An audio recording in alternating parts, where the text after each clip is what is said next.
बस लारी अड्डे चों निकल के ना तो अजे रोड उत्ते चढ़ी हुई सी कि अगली सीट तो ना एक बंदा उठिया। उस सारी बस वाले मुखातब करके ते आख्या लोगों मैं कोई मंगण वाला नहीं, हाँ मैं कोई बकारी नहीं कि तुहाडे कोलों कोई सवाल करन लगा वां। मैं ना तुहाडे नाल एक गल अपना दुख शेयर करना चाहना।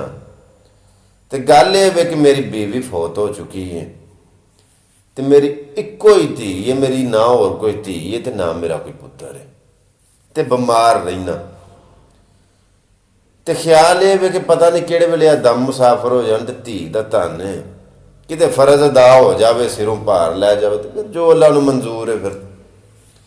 तो इस गल्ले मैं परेशान हाँ कि चलो यह काम मुक जाए तो कोई रिश्ता चंगा हो ना तो कोई दस्से हो जाए। इन्नी गल करदे ना उहदियां अखां दे विच अथरू आ गए। ਇਹ ਜਿਹੜੇ ਧੀਆਂ ਵਾਲੇ ਨੇ ना ये समझते ने इस दर्द नूं कि यह तकलीफ की हुंदी। पिछली सीट तो एक बंदा उठ्या तो आके तो आखन लगा भी भाई तू क्यों परेशान होया, तेरियां अखां च क्यों अथरू आए ने यार। मेरे दो पुत्तर ने, वड्डा पुत्तर मेरा डॉक्टर ते वो ब्याहे आ, ते ए छोटा पुत्तर मेरे नाल ही इंजीनियर है, ड्यूटी करदा माशाअल्लाह। ते जे तू रजामंद होवें, तेरी जे मेरा मतलब इस गल दे विच रजामंदी होवे ते इस बच्चे दे नाल बच्ची दा निकाह कर छड़ने। वो सारी बस वाले बड़े हैरान होए कि वाह अजीब बात है भाई। उन्हें सारियां ताड़ियां मारियां कि क्या बात है, वैरी गुड। विच ना एक दाड़ी वाला बारेश बंदा एक मौलवी उठ्या तो उस आख्या सुबहान अल्लाह, इन्ना लोगों की वजह तो ही दुनिया कायम है।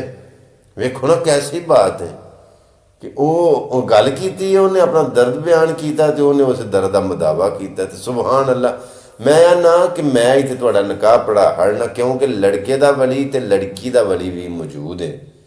तो तुसी जाके ना रजिस्ट्रार को दर्ज करवा लियो तो निकाह ना मैं पढ़ा छड़ा। वो सारे बस वाले आते हैं गल चंगी, काम मुकना चाहिए, बेहतर है। लो जी उन्हें निकाह पढ़ा छड़िया। जिहड़े वेले निकाह हो गया ना तो विचों एक बंदा अगली सीट तो एक होर बंदा उठ्या। वो आखर जिवें लोग जाते ना परौने वांढे जाते हैं, कोई फ्रूट लै जाता, कोई मेरा मतलब मठियाई लै जाता, तो उन्हें ना हत्थ दे विच टोकरी फड़ी सी मठियाई वाली। आखन लगा मैं किते पे जांदा सां ते मठियाई पे खाड़ा था, तो कोई गल नहीं मैं मठियाई उतर के तो होर ले लवांदा। तो जिड्डा क्या खुशी का अच्छा काम होया वे, मेरा दिल है क्या मुँह मिठा करो यार सर। उन्हें अपनी वो टोकरी मठियाई वाली जिहड़ी ना बस वालियां नूं तकसीम कर छड़ी। वो जिहड़ा सी ना ड्राइवर उन्होंने आखन कि तू ही खा, तो आखना नहीं मैं वो जोड़ा बनाया, मैनू नहीं अजे लोड़। उन्हें आख्या नहीं नहीं खा, मुँह मिठा करके धक्को धक्की उन्होंने भी खवा जानी।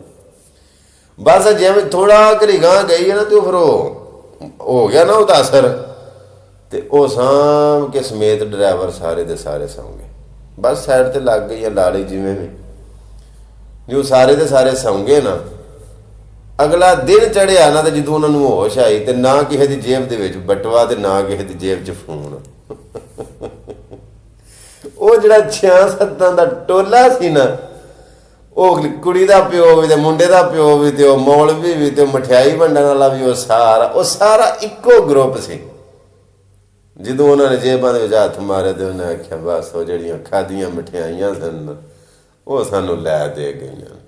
बाद च पता लगा यदा इस गल का कोई सियासत ना तलक नहीं। उन जरा तवज्जो दे नाल सोचियो कि पाकिस्तान वाली बस दे नाल जिहड़े असीं हज़ारी वेख के ताड़ियां बजाने आ, जिन्हें भी गल की वेख के हाँ ताड़ियां वेख के क्या बात है क्या बात, क्या साडे नाल इंज नहीं होया जां हजे भी इंज ही नहीं हुंदा पिया। जदों साडियां अखां खुलदियां ने ना उदों खुलदियां ने कि जदों साडा नशा उतरदा ना मिठाई खाण वाला तो ताड़ियां छाड़ियां मारन वाला, जदों साडियां अखां खुलदियां तो उदों साडियां जेबां भी खाली होईयां हुंदियां ने, बटवे फोन हर शै। तो बस ये आंदे रहने कि अग्गों तो लैके किसी टोले ते एतबार नहीं करना।